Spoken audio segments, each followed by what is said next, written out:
Now will discuss about structure of protein. Protein क्या चीज़ है, सबसे पहले इसको डिस्कस करेंगे, फिर प्रोटीन का स्ट्रक्चर किस तरह से होता है इसको डिस्कस करेंगे। Proteins are polypeptides. प्रोटीन्स जो हैं वो पॉलीपेप्टाइड्स हैं। They are linear chains of amino acid linked by peptide bonds.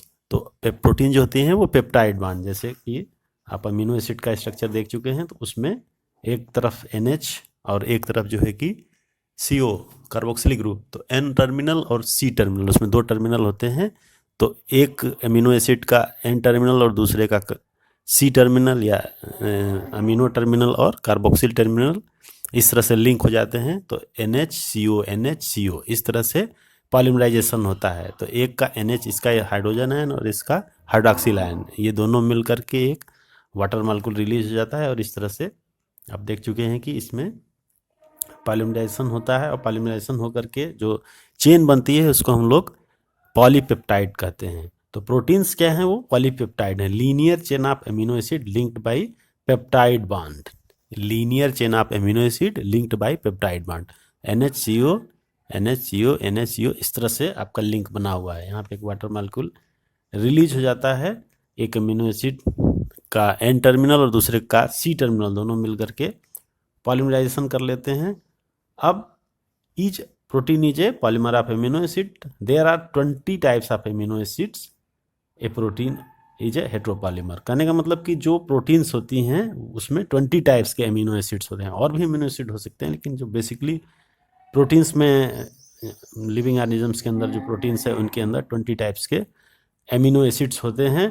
और प्रोटीन जो है वो हेट्रोपॉलीमर है, होमोपॉलीमर नहीं है। हेट्रोपॉलीमर का मतलब क्या होता है कि जिसमें more than one type of molecules हों, more than one type of amino acid हों, उसको हम लोग बोलेंगे हेट्रोपॉलीमर। अगर सिर्फ एक ही टाइप का एमिनो एसिड होता तो हम उसको होमोपॉलीमर बोलते, जैसा कि हम लोग सैकराइड के स्ट्रक्चर में देखते हैं, ग्लूकोज में, या फिर उसके ग्लूकोज फ्रक्टोज मिल के कुछ अलग डाइसैकराइड बना रहा है, तो उसमें एक टाइप का मालिक्यूल है या दो टाइप के मालिक्यूल हैं, इसके ऊपर डिपेंड करता है। प्रोटीन में जो जनरली होता है वो हेट्रोपॉलीमर होता है। होमोपॉलीमर जैसा यहाँ पे स्ट्रक्चर नहीं है, तो होमोपॉलीमर में हमेशा सिंगल टाइप या only one type of monomer होता है, जो कि एमिनो एसिड के केस में या प्रोटीन के केस में ऐसा नहीं होता है।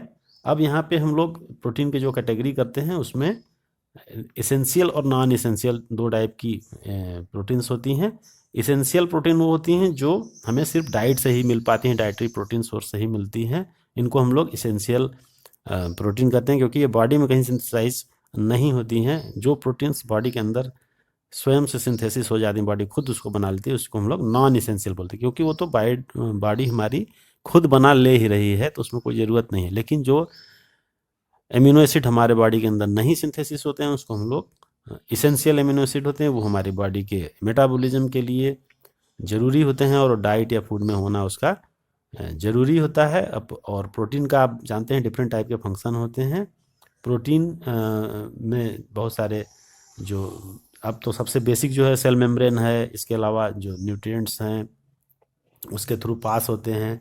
इसके अलावा जितनी भी हमारी बॉडी में इम्यूनिटी है, इम्यूनोग्लोबिन्स हैं, हीमोग्लोबिन है, हार्मोन्स हैं, एंजाइम्स है, मतलब प्रोटीन का तो बहुत वास्ट रोल है। बॉडी में बहुत सारी चीज़ें हैं जो बेस जिनका जो या स्ट्रक्चरल जो पोर्शन है वो प्रोटीन से बना हुआ है, चाहे हम सेल ऑर्गेनेल लेवल पर देखें या फिर मेगा लेवल पे देखें। बोन्स के अंदर भी ओसिन प्रोटीन होती है, कार्टिलेज के अंदर भी प्रोटीन होती है, मैंने हर जगह कहीं ना कहीं आपको प्रोटीन का रोल मिल जाएगा। इसके अलावा कोलेजन जो होता है वो मोस्ट एबंडेंट प्रोटीन होता है एनिमल के अंदर, और रूबिस्को जैसा कि हम लोग पहले भी डिस्कस कर चुके हैं, प्लांट्स के अंदर सबसे या मोस्ट एबंडेंट प्रोटीन होता है, even in the whole of biosphere.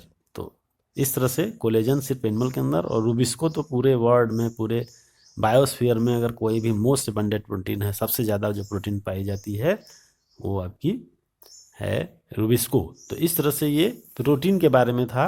अब हम लोग थोड़ा सा और डिटेल में बात करेंगे। प्रोटीन के जो स्ट्रक्चर होते हैं वो किस तरह से अरेंज होता है, किस तरह से फाउंड होता है, और हम इसको देखते हैं। तो आप लोग समझ गए होंगे कि प्रोटीन्स जो हैं अमीनो एसिड के हेट्रोपॉलीमर हैं। तो अब उसमें हम लोग स्ट्रक्चर की बात करें तो स्ट्रक्चर इसमें आपके 4 टाइप्स के होते हैं। पहला तो इसमें जो होता है कि आपका प्राइमरी स्ट्रक्चर होता है। प्राइमरी स्ट्रक्चर जैसा कि हम लोगों ने पेप्टाइड बॉन्ड की बात की, तो यहाँ पे आप देख रहे हैं एक सिंपल लीनियर स्ट्रक्चर है जिसमें कि अमीनो ग्रुप भी है और कार्बोक्सिलिक ग्रुप है, यानी कि पेप्टाइड बॉन्ड है जो एक के बाद एक जुड़ते हुए चले जाते हैं।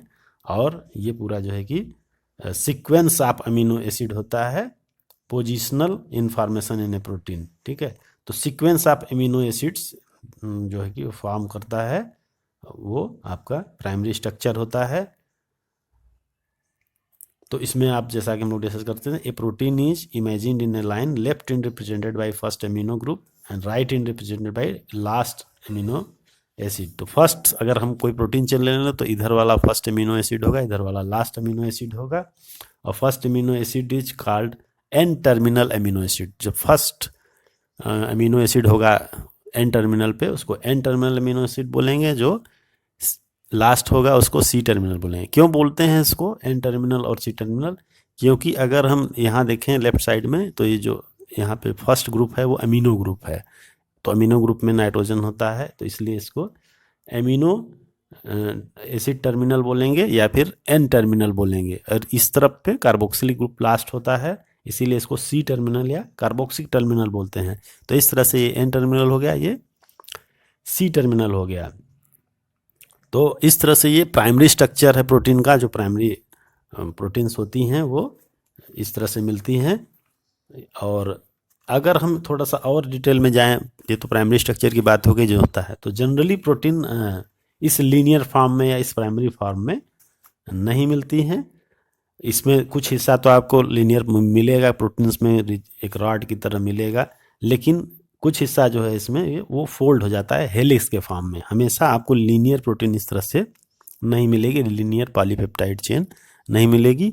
उसमें क्या होता है, उसमें ट्विस्टिंग हो जाती है, उसमें फोल्डिंग हो जाती है। फोल्डिंग कैसे होगी, एक हेलिक्स के फॉर्म में या तो हो जाएगी, जैसे यहाँ हम देख रहे हैं ऐसे सीधी लीनियर चेन है, वो इस तरह से हेलिक्स के फॉर्म में आ गई, तो हेलिक्स इस तरह से राउंड हो जाएगा। कोई चीज़ सीधी है तो ऐसे ऐसे ऐसे ऐसे ऐसे हेलिक्स के फॉर्म में, जैसे स्टेयर केस, सीढ़ी घूमती हुई सीढ़ियाँ होती हैं, रिवॉल्विंग स्टेयर केस होता है, तो उस तरह से वो घूमते हुए मिलेगी। और जनरली ये राइट हैंडेड टर्न होती है, दाहिने तरफ, इस तरफ से ऐसे ऐसे ऐसे ऐसे इनका टर्निंग होता है। इस तरह से नहीं होगा, राइट टर्न होगा, इस तरह से मूवमेंट होता है।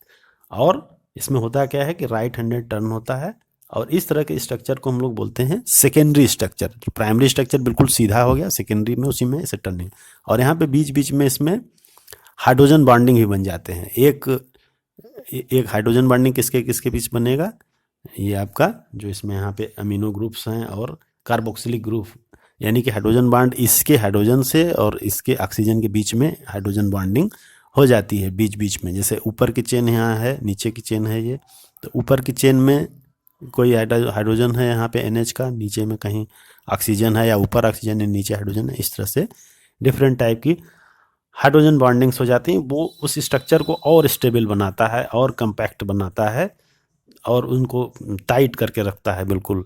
तो इस तरह से ये जो हेलिक्स बोली जाती है, इनको हम लोग बोलते हैं अल्फा हेलिक्स बोलते हैं, और ये सेकेंडरी स्ट्रक्चर है प्रोटीन का। और कभी कभी क्या होता है कि जो ये हेलिक्स है, हेलिक्स न बन के इस तरह से एक पेप्टाइड चेन है, दूसरी पेप्टाइड चेन है, तीसरी पेप्टाइड है, ये तीनों एक सीरीज में होती है, एक सीट लाइक पैटर्न में आ जाती है। तो ऐसे स्ट्रक्चर को हम लोग बीटा स्ट्रक्चर बोलते हैं या बीटा प्लेटेड सीट स्ट्रक्चर बोलते हैं। तो उसमें हेलिक्स न बन के उसमें ऐसे लीनियर दो तीन, एक से ज़्यादा लीनियर चेन्स जो होती हैं वो एक के ऊपर एक अरेंज हो गई ऐसे ऐसे, और आपस में हाइड्रोजन बॉन्डिंग हो जाती है। एक सीट चेन ऐसे, फिर एक चेन, फिर एक चेन, फिर ऊपर से नीचे तक वो आपस में अटैच हो जाती हैं। तो जैसे सीट होता है एक के ऊपर एक रखी जाती है, उसी तरह से ये पूरा स्ट्रक्चर बन जाता है। तो इसको हम लोग सेकेंडरी स्ट्रक्चर बोलेंगे और इसको बीटा सीट स्ट्रक्चर बोलते हैं। तो इस तरह से अल्फा और बीटा दो तरह के पैटर्न आपको सेकेंडरी प्रोटीन सेकेंडरी स्ट्रक्चर मिलेंगे, किसके, प्रोटीन के। तो अब हम लोग आगे बात करेंगे टर्शियरी स्ट्रक्चर की। तो अब जो ये हेलिक्स स्ट्रक्चर है, ये क्या होता है, ये और ज़्यादा ट्विस्टिंग हो जाती है इसके अंदर। जैसे कि ये इस तरह से है, अब ये आप इसमें देख रहे हैं इस तरह से अल्फा चेन दिखाई दे रही है, हेलिक्स इस तरह से ऐसे ऐसे ऐसे ऐसे ऐसे। अब ये और ज़्यादा पूरी जो चेन है ये थोड़ा सा कंपैक्ट हो जाए, और ज़्यादा इसमें एक शेप ले ले, ठीक है, फोल्ड हो जाए इसमें एक वुलन बॉल की तरह, हॉलो वुलन बॉल की तरह।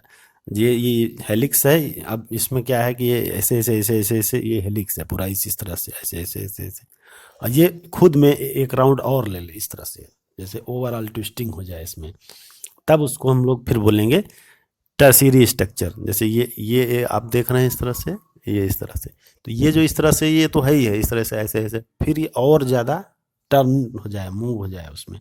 ये तो पूरा एक थ्रेड की तरह हो गया ऐसे लंबा, लेकिन यहाँ पे आप देख रहे हैं इस तरह से इसमें मूवमेंट इस तरह से दिखाया गया है। फिर ये थोड़ा सा और ज़्यादा ये पूरा ओवरऑल एक 3-4 टर्न ले ले इसमें, तो इस तरह के स्ट्रक्चर को हम लोग बोलेंगे टर्शियरी स्ट्रक्चर। तो ये हॉलो वुलन बॉल की तरह दिखेगा, इसको हम लोग टर्शियरी स्ट्रक्चर बोलते हैं। अब इसमें कुछ प्रोटीन्स और होती हैं जो कि मोर देन वन पेप्टाइड से बनी होती हैं, सब यूनिट से मिलकर बनी होती हैं, और वो इस तरह से अरेंज हो जाती हैं, अरेंज होकर एक स्फीयर है, एक स्ट्रक्चर की तरह बना लेते हैं, जिसको हम लोग क्वाटर्नरी स्ट्रक्चर बोलते हैं। जैसे ये तो एक प्रोटीन हो गया, एक टाइप की प्रोटीन हो गई, एक सीट हो गया या एक हेलिक्स हो गया, और ये कंपैक्ट होकर के इस तरह से बना लिया। अब इसमें जैसे कि हीमोग्लोबिन होता है बॉडी के अंदर, तो हीमोग्लोबिन में क्या होगा, हीमोग्लोबिन में इसमें एक से ज़्यादा चेन्स होती हैं पॉलीपेप्टाइड। जैसे हीमोग्लोबिन में आप जानते हैं कि 2 सब यूनिट होते हैं, 2 अल्फा चेन्स और 2 बीटा चेन्स होते हैं। तो एक सब यूनिट ये हो गई, एक ये वाला स्ट्रक्चर टर्शियरी यहाँ आ गया, एक टर्शियरी स्ट्रक्चर ये हो गया, एक टर्शियरी ये हो गया, एक टर्शियरी ये हो गया। तो एक यूनिट की तरह एक कम्पैक्ट स्ट्रक्चर यहाँ बन गया, जिसको कि हम लोग फिर बोलते हैं हीमोग्लोबिन। ऐसे में बीच में एक आयरन का कंटेंट होता है, आयरन का मॉलिक्यूल होता है, तो यहाँ बीच में एक आयरन आ गया और चारों तरफ इसमें 4 प्रोटीन है। ये कम्पैक्टली अरेंज्ड होती है, ये सिर्फ एक अरेंजमेंट है, तो इसको हम लोग क्वाटर्नरी स्ट्रक्चर बोलते हैं। जैसे कि more than 1 peptide chains are subunit, इसमें अरेंजमेंट एक अरेंजमेंट है, ये अलग टाइप स्पेसिफिक टाइप का अरेंजमेंट है। कई सारी सब यूनिट्स मिलके 2 या 3 सब यूनिट्स इसमें मिल करके एक कम्पैक्ट स्ट्रक्चर बना लेते हैं। तो इसमें जैसे हीमोग्लोबिन में 2 अल्फा हैं और 2 बीटा हैं, ये दोनों मिल करके एक स्ट्रक्चर बना लेते हैं।